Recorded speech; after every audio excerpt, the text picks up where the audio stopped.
اللہ تبارک و تعالی فی القرآن الکریم والفرقان الحمید فاعوذ باللہ من الشیطان الرجیم بسم اللہ الرحمن الرحیم یا ایہا الذین آمنوا قوا انفسکم واہلیکم نارا صدق اللہ العلی العظیم۔ اللہ تعالی نے جہاں پر ہمیں اور آپ کو حکم فرمایا ہے کہ ہم اپنے آپ کو بدعملی سے بچائیں، شریعت کے اندر جن کاموں سے روکا گیا ہے ان کاموں سے رکیں، جن کاموں کے کرنے کا حکم دیا گیا ہے ان کاموں کو کریں۔ وہیں اللہ تعالی نے ہمیں اور آپ کو اس بات کا بھی حکم فرمایا ہے کہ ہم اپنی ذمہ داری کے ساتھ ساتھ اپنے اہل خانہ کی بھی دین کی ذمہ داری رکھیں اور ان کی دین کی فکر کریں۔ یہ ہم سب کی ذمہ داری ہے کہ جہاں ہمیں یہ فکر ہونا چاہیے کہ مجھے وقت پر نماز پڑھنی ہے، وہیں ہمیں یہ فکر بھی دامنگیر ہونا چاہیے کہ ہمارے گھر میں ہماری بیوی، ہماری بچی، ہمارا بچہ اور گھر میں جتنے رہنے والے لوگ ہیں وہ بھی وقت پر نماز پڑھ رہے ہیں یا نہیں پڑھ رہے ہیں۔ جہاں ہمیں یہ فکر ہونا چاہیے کہ ہمیں اپنے دل کے اندر اللہ کا ڈر رکھنا ہے، اللہ کا خوف رکھنا ہے، وہیں ہمیں یہ فکر بھی ہونی چاہیے کہ ہمیں اللہ رب العزت کا ڈر اپنے بچوں کے اور اپنے گھر والوں کے دل میں بھی ڈالنا ہے۔ ہم لوگ اپنے دین کی جتنی فکر کرتے ہیں اتنی ہی فکر ہمیں اپنے اہل خانہ کے دین کی کرنی ہے۔ ان کی دینداری کی فکر جو ہے یہ ہماری شرعی اعتبار سے اللہ تعالی نے ذمہ داری لگائی ہے، ہماری ذمہ داری ہے۔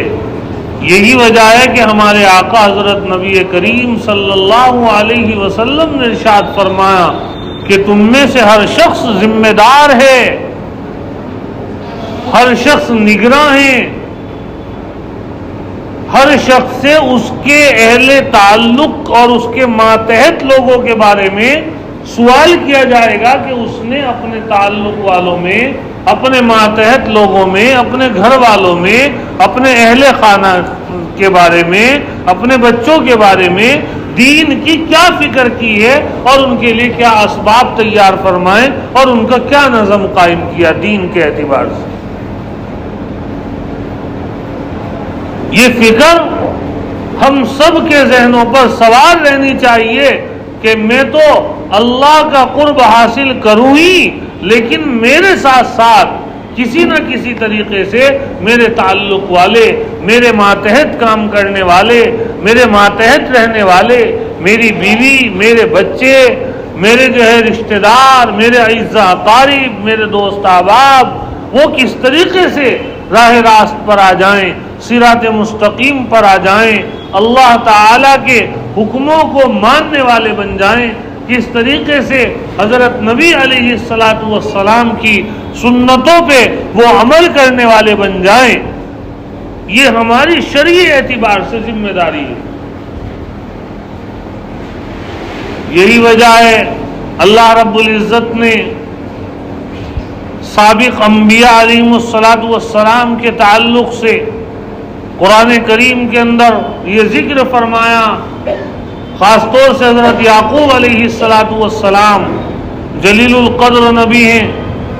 اللہ نے قرآن میں فرمایا کنتم شہداء اذ حضر یعقوب الموت، کہ جس وقت حضرت یعقوب علیہ الصلاۃ والسلام کو موت ستانے لگی، موت آ گئی، موت کا وقت قریب آ گیا اور انہیں یہ لگا کہ اب تمہاری روانگی ہے، اب تمہیں جو ہے کوچ کر کے جانا ہے، دار بقا کی طرف منتقل ہونا ہے، دنیا سے کوچ کر کے آخرت کی طرف جانا ہے۔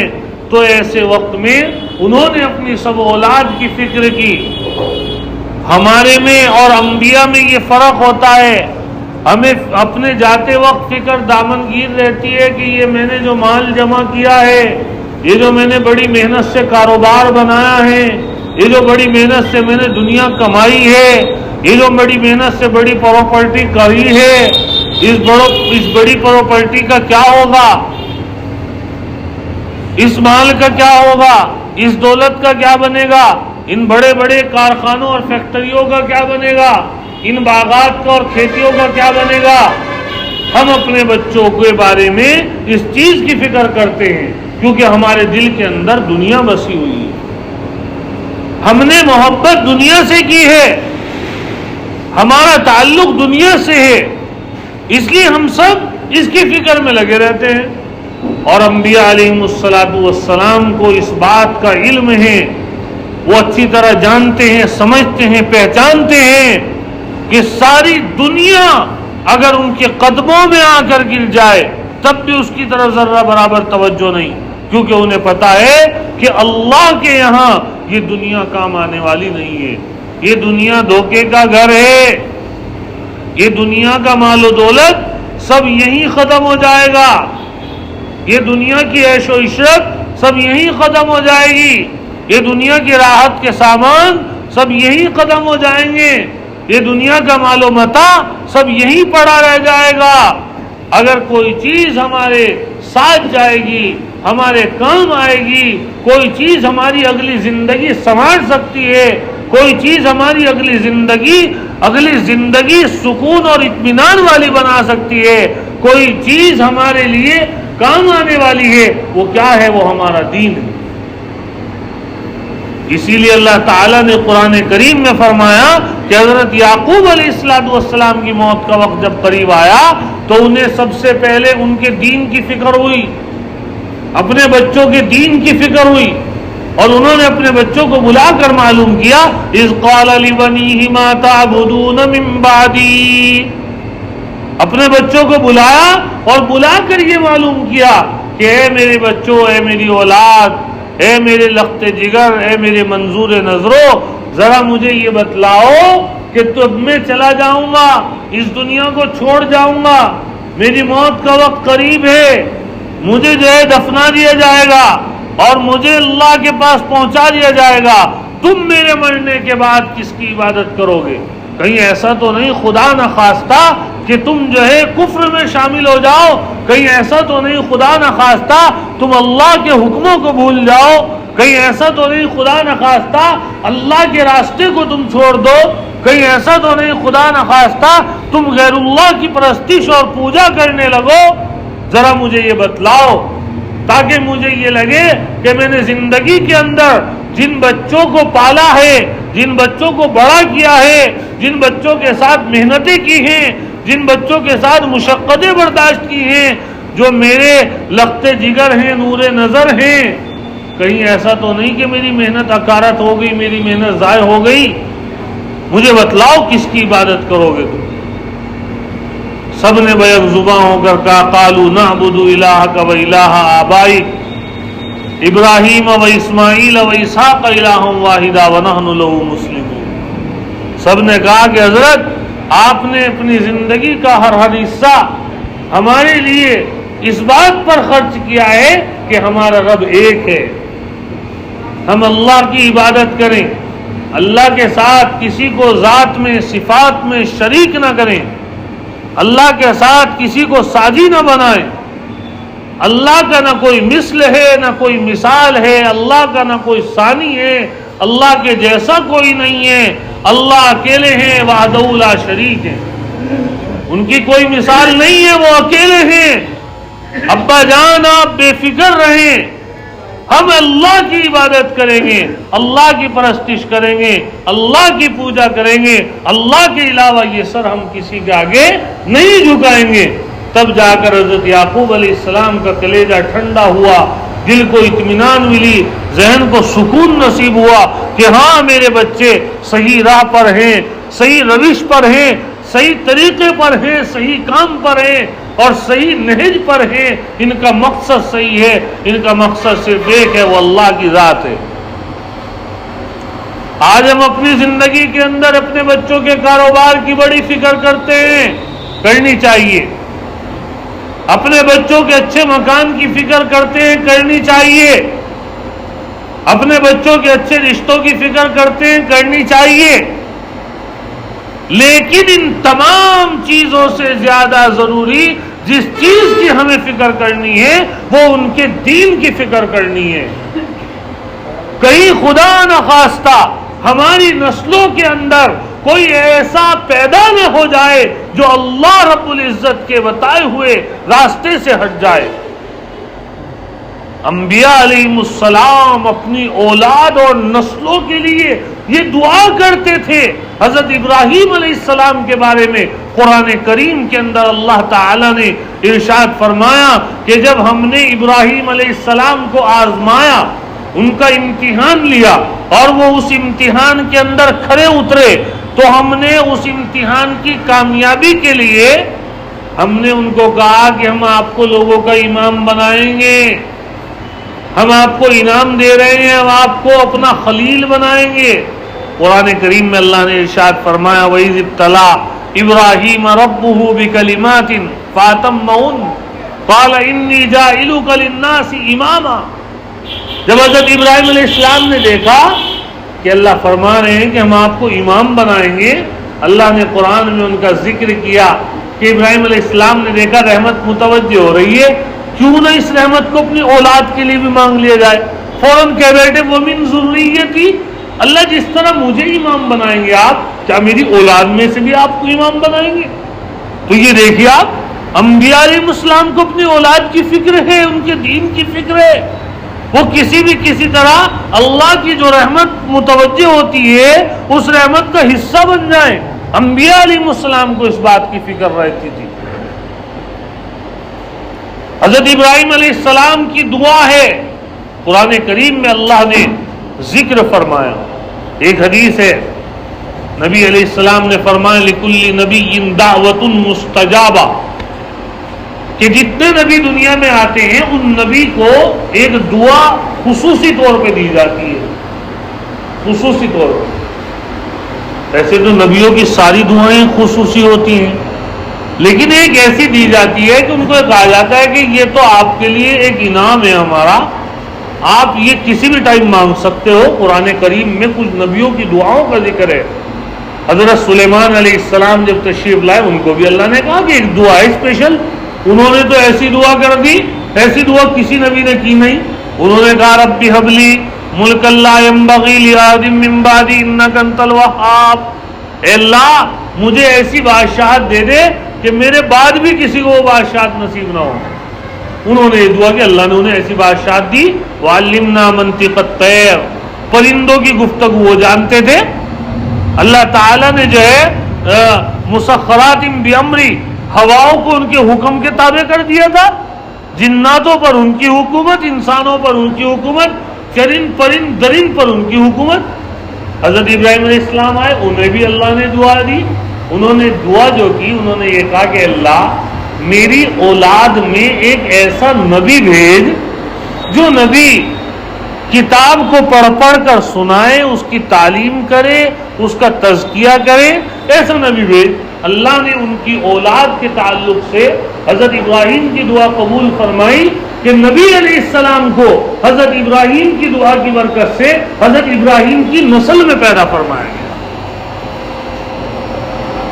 حضرت ابراہیم کے دو بیٹے اسماعیل اور اسحاق، حضرت اسحاق کے بیٹے حضرت یعقوب، حضرت یعقوب کے 12 بیٹے، حضرت یوسف علیہ السلام جن میں اور 11 ان کے بھائی، ان 12 بیٹوں سے 12 خاندان چلے اور ان 12 خاندان میں ہزاروں نبی آئے، لیکن حضرت ابراہیم کے جو دوسرے بیٹے تھے حضرت اسماعیل کی نسل میں کوئی نبی نہیں ہے، کوئی نبی نہیں ہے سوائے نبی پاک صلی اللہ علیہ وسلم۔ اسی لیے حضرت ابراہیم کو آپ کا دادا کہا جاتا ہے، آپ کے والد نبوت کے اعتبار سے حضرت اسماعیل، کیونکہ حضرت اسماعیل کے اور حضور صلی اللہ علیہ وسلم کے بیچ میں کوئی نبی نہیں ہے، کوئی نبی نہیں ہے۔ ان کی جو نسل چلی آ رہی ہے اس میں صرف حضور آئے۔ حضرت اسماعیل کے والد حضرت ابراہیم آپ کے دادا لگے، تو آپ صلی اللہ علیہ وسلم نے فرمایا کہ میں تو اپنے باپ ابراہیم علیہ السلام کی دعا کا نتیجہ ہوں۔ معلوم ہوا کہ بڑے جب دعا کرنے پر آتے ہیں اولاد میں نبوت پیدا ہو جاتی ہے. ابراہیم علیہ السلام نے دعا کی, نبی علیہ السلام کو اللہ تعالیٰ نے پیدا فرمایا. اگر ہم اپنی اولاد کے لیے, ان کے دین کے لیے ہم دعا کریں گے, کوششیں کریں گے, محنتیں کریں گے, ہمیں فکر دامنگیر ہوگی, تو اللہ ہماری اولاد میں بھی علماء پیدا کریں گے, ہماری اولاد میں صلحاء پیدا کریں گے, ہماری اولاد میں تقوی والے پیدا کریں گے, ہماری اولاد میں عارف باللہ پیدا کریں گے, ہماری اولاد میں بڑے بڑے اللہ کی معرفت نصیب رکھنے والے, اللہ کی معرفت حاصل کرنے والے پیدا کریں گے. اللہ رب العزت کا یہ نظام ہے, اللہ کا یہ دستور ہے, اللہ کا یہ قانون ہے. لیکن ہمیں کوشش کرنی چاہیے, ہمیں اس بات کی فکر کرنی چاہیے, ہمیں اس بات کی فکر دامنگیر ہونی چاہیے کہ ہمیں اپنی نسل کی فکر کرنی ہے دین کی. ہم لوگ اس بارے میں بڑی غفلت میں ہیں, بڑی بے توجہی میں ہیں, اور یہی وجہ ہے کہ حالات اتنے سنگین بن چکے ہیں, اتنے سنگین بن چکے ہیں, چونکہ ہم اپنی ایمان کی فکر نہیں کر پا رہے ہیں. ہم اپنے بچوں کو یہی نہیں بتا پا رہے ہیں کہ ہمارے اوپر چاہے آسمان ٹوٹ جائے, زمین پھٹ جائے, پہاڑ پھٹ جائیں, ہماری جان نکلنے کے قریب آ جائے, لیکن ہمارے سینے سے ہمارا ایمان نہ نکلے. ہم یہ نہیں بتلا پا رہے ہیں اپنی اولاد کو, اور یہی وجہ ہے کہ آنے والی نسل ایمان سے, اسلام سے, قرآن سے, سنت سے دور ہوتی جا رہی ہے. اور اگر یہ سلسلہ خدا نخواستہ اسی طرح چلتا رہا, ہم نے اپنی نسلوں کی فکر نہ کری, تو آنے والی جو نسل ہے نعوذ باللہ خطرہ ہے کہ وہ ایمان سے دور نہ ہو جائے, وہ ایمان سے دور نہ ہو جائے. یہ خطرہ ہے, یہ فکر سوار ہے, اس بات کا پورا خطرہ لائق ہے. اس لیے سبھی حضرات اس بارے میں کوشش کریں کہ ہم اپنے نسلوں کے ایمان کے تحفظ کے انتظام کریں. اپنے گھروں کے اندر تھوڑا تھوڑا ٹائم دیا کریں, اپنے بچوں کو ٹائم دیں, اپنے گھر والوں کو ٹائم دیں, ان کو ایمان کی اہمیت بتلائیں, ایمان کی عظمت بتلائیں, ایمان کے حقوق بتلائیں, ایمان کا رتبہ بتلائیں, ایمان کا مرتبہ بتلائیں, ایمان کا مقام بتلائیں. ایمان کیا چیز ہے, یہ ساری چیزوں سے ہم آگاہ کریں. میرے بھائیوں, بزرگوں, دوستوں, کتنی جوان جوان بچیاں ہیں وہ غیروں کے ساتھ جا رہی ہیں, اور پھر ان کے حالات کیا بن رہے ہیں اس کا ہمیں اندازہ نہیں ہے, اور یہ ہماری لاپرواہی کا نتیجہ ہے. ہم لاڑ میں, پیار میں, محبت میں اتنے آگے نکل جاتے ہیں, اتنے آگے نکل جاتے ہیں, اس کی فکر ہی نہیں ہے ہمیں اپنے بچوں کی, بچیوں کی. بچہ بچی کس وقت کیا کر رہی ہے, پہلی نگاہ رکھو اس پر, نگرانی کرو اپنے بچوں بچیوں کی. رات کے اوقات میں ان کی نگرانی کرو. بچے موبائل چلا رہے ہیں تو کیا دیکھ رہے ہیں, موبائل ہے ان کے پاس, کس سے بات کر رہے ہیں, کس کے تعلق میں. بچے یا بچی اسکول پڑھنے کے لیے جا رہے ہیں, ان کی اسکول کی نگرانی کیجیے گا. ایسے اسکول کالجوں میں بھیجیے گا جہاں پہ عیسائیت اور یہودیت کا سبق نہیں دیا جاتا, ورنہ حالات یہ ہیں کہ باپ کا جنازہ پڑا ہے اور اپنے بچوں کو ہم نے اسکول میں اور کالجوں میں پڑھایا. وہ باپ کا بچہ ایسا بچہ ہے کہ جو ایک لوٹا پانی کا غسل نہیں ڈال سکتا باپ کے اوپر. اور تو اور کتنے واقعات ایسے ہوتے ہیں کہ باپ کا جنازہ ہو رہا اور امام صاحب اجازت مانگ رہے ہیں کہ بھائی اجازت دو, بیٹا کون ہے, وہاں کوئی ہے ہی نہیں. لوگوں نے نظریں پیچھے گھمائی, پتہ لگا بیٹا تو بہت دور کھڑا ہے, اور وہ بیٹا بہت پڑھا لکھا ہے دنیا کے اعتبار سے. اجازت دینے کے لیے وہ بہت دور کھڑا, وہ نماز جنازہ پڑھنے کی اس کو باپ کی توفیق نہیں. آپ کیا سوچ رہے ہو کہ ہمارے مرنے کے بعد یہ ہماری اولاد ہمارے کام آ جائے گی؟ غور کرو اس بات پر، توجہ دو. کچھ بھی بناؤ، اپنی اولاد کو آپ پڑھاؤ، لیکن ان کے دلوں میں قرآن اور حدیث ڈال دو، ان کے دلوں میں اللہ کی عظمت ڈال دو، ان کے دلوں میں اللہ کی وحدانیت ڈال دو، ورنہ مرنے کے بعد آنکھیں کھل جائیں گی ہماری. حقیقت میں انسان مرنے کے بعد زندہ ہوگا، اس کو پتہ لگے گا، اس کو پتہ لگے گا کہ کیا اس نے پیچھے چھوڑا ہے اور یہاں کی کیا تیاری کی تھی. بعض کتابوں میں لکھا ہے کہ جب کسی نے اپنی اولاد دیندار بنائی اور اس کی اولاد اس کی قبر پہ بھی آتی ہے، اس کو پڑھ کر ایصال ثواب بھی کرتی ہے، دین کا کام بھی کر رہی ہے اس کی اولاد، اور اس میں ثواب پہنچتا ہے، تو جو لوگ اپنی اولاد کو اللہ کا نافرمان بنا کر گئے ہیں وہ سالوں سال ہو جاتے ہیں، ان پہ کوئی 3 مرتبہ قل هو اللہ پڑھ کر ثواب پہنچانے والا نہیں ہوتا. یہ ہمیشہ نہیں رہنا ہمیں دنیا میں، ہمیشہ نہیں رہنا ہمیں دنیا میں، جانا ہے ایک دن، رخصت ہونا ہے. ابراہیم ابن ادہم رحمت اللہ علیہ کے دربار میں بلخ کی بادشاہت ان کے پاس، ان کے دربار میں ایک فرشتے کو اللہ نے بھیجا مسافر کی شکل میں. بادشاہ نے کہا کہ تم دربار میں کیا کر رہے ہو؟ یہ شاہی دربار ہے. انہوں نے کہا کہ شاہی دربار ہے، مجھے تو ایسا لگا کہ مسافر خانہ ہے. یہ مسافر خانہ ہے، یہ شاہی دربار ہے. اس مسافر نے کہا کہ اچھا شاہی دربار ہے، یہاں کوئی آتا جاتا نہیں؟ کہ نہیں. کہ آپ سے پہلے کون تھا یہاں؟ کہ فلاں تھا. ان سے پہلے کون تھا؟ کہ فلاں تھا. کہ ان سے پہلے کون تھا؟ کہ فلاں تھا. آپ کے بعد کون رہے گا؟ کہ کوئی اور رہے گا. کہ پھر یہ مسافر خانہ نہیں تو کیا ہے؟ کسے کہتے ہیں مسافر خانہ؟ ایک آیا ایک گیا، ایک آیا ایک گیا. یہ دنیا ہمارے لیے مسافر خانہ ہے. اللہ قرآن میں کہہ رہے تم جاؤ گے دوسرے آئیں گے، وہ جائیں گے تیسرے آئیں گے، یہ دنیا کا سلسلہ چلتا رہے گا. لیکن کامیاب ہیں وہ لوگ جو اپنے جانے کے بعد اپنی اولاد کو ایسا بنا کر جاتے ہیں کہ ان کے کردار، ان کے اخلاق، ان کی دینداری، ان کا تقوی، ان کی طہارت دنیا میں اس طرح چمکتی ہے جس طرح آسمانوں میں سورج چمکتا ہے. اپنی اولاد کی فکر کرو، دین کی، ان کو دیندار بناؤ، تقوی والا بناؤ، ان کے خیالات کی فکر کرو.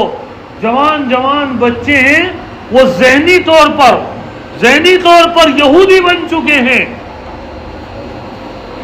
کتنے بچوں سے بات ہوتی ہے، کتنے بچوں سے. ایک عالم کا فون آیا، بہت بڑے عالم ہیں، انہوں نے بتلایا ہمیں کہ میدان عرفات میں ہم بیٹھے ہوئے ہیں، ایک بچہ، وہ پتہ نہیں کیا ڈگری بتلائی انہوں نے، کسی بڑی یونیورسٹی میں پڑھ رہا تھا، میدان عرفات میں بیٹھا. بہت بڑے عالم نے مجھے بتلایا کہ وہ بچہ کہنے لگا کہ حضرت مجھے آپ سے ایک سوال کرنا ہے. بہت سارے لوگ ان سے مسئلے معلوم کر رہے تھے حج کے تعلق، کہ میں نے سوچا کہ یہ مسئلہ معلوم کرے گا حج کا.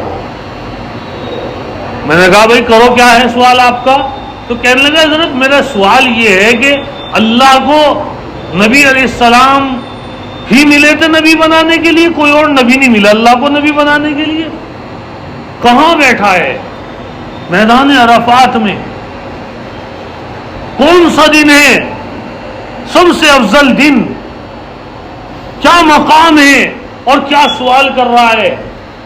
آپ اندازہ لگائیں کہ ہمارے لاکھوں کروڑوں بچے ایسے ہیں کہ جو اسکول کالجوں میں یونیورسٹیوں میں پڑھ رہے ہیں اور وہ صرف نام کے محمد عمر ابو بکر فلاں ہیں، ان کے ذہن عیسائی اور یہودی بن چکے ہیں.